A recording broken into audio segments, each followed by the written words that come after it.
Welcome to Noodles for Lunch, the series where I roll for some noodles for lunch. Brought to you by your friends at Roll for Noodles, inspired by Adventures in Ardia's Roll for Sandwich. Let's get started with our roll for noodle shape. That's a 1 for hearts. Next up is our roll for sauce. It's hard to see, but that's a 1 for rainy day. What could it mean? Next is our roll for veggies. A 1 for none and a 2 for edamame. Now let's roll for protein. And we've got a 3 for shrimp. Now it's time for our D20 pastability. That's a 17 for chili lime seasoning. And finally, our roll for finishing touch. That's a 4 for everything but the bagel seasoning. Now here's a quick recap of our roll. First things first, we gotta defrost that shrimp. I'll get it in a bowl with some ice cold water. You should never defrost seafood in warm water. And you should also never eat lettuce or something. Everything is great, and I am not always spiraling. Naturally, our next step will be to activate the garlic cantrip, and since the dice gods seem to hate the idea of 2 vegetables, this will be all the chopping we need to do. Would this have been a better place for that lettuce joke? Well, it's too late now. Maybe someday TikTok will invent an undo button. Anyway, edamame are young soybeans in the pod. While they steam, let's talk about the rainy day roll. Rainy day means I'll use whatever sauce packets I have left over from previous rolls.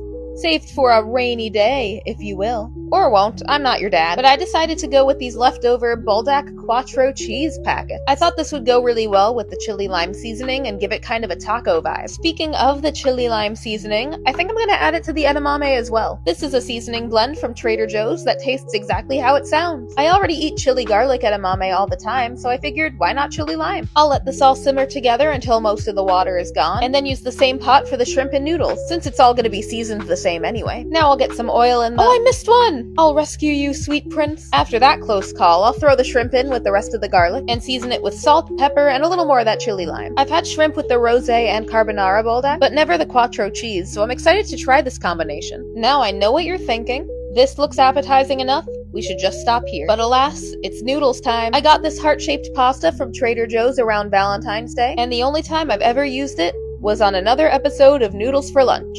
By myself. These are a fun shape, but I'm a little worried they'll just disintegrate in the buldak sauce. I'm making sure to keep them al dente to try and prevent that from happening. Now I'll add in our rainy day sauce packet. My camera conked out while adding in the powder, but just trust me, I did it. I mean, come on. Would I ever lie to you? Would I ever go and add in a random ingredient without letting you know? No, I would never do that. My spice tolerance to buldak is weak, don't worry about it. Now that that's done, we only have one element left. My wife came home from grocery shopping and told me she got everything but the bagel seasoning. So I was like, aw, now I have to go get the bagel seasoning. I think the garlic and onion in this will go really great with the sauce, but it also has giant chunks of salt in it. And I kind of feel like if there's one thing instant noodles don't need, it's more salt. But hey, I'm not a doctor, and neither are you. Anyway, this is all done. I think it all came together pretty well. Based on our rainy day roll and our 2 seasonings, I'm gonna call this one the pantry raid. And don't worry, I didn't forget. I've got my bowl of chili lime edamame right here. Only thing left to do is try it.